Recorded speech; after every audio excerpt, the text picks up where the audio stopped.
Tired of playing time zone detective when scheduling meetings? Let's dive into how to effortlessly schedule Microsoft Teams meetings for attendees in different time zones, so everyone can join without the confusion. First, open Microsoft Teams and navigate to the Calendar tab on the left-hand side. Next, click on the New Meeting button in the top right corner. This will open a new meeting invitation window. Now, fill in the required fields like the meeting title, attendees, and date to schedule across time zones.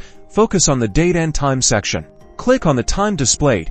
This will open the scheduling assistant. You'll see a time zones option right below the time pickers. Click on that. Here, you can search for and add multiple time zones that are relevant to your attendees. For example, if you have attendees in New York and London, add both Eastern Time and Greenwich Mean Time.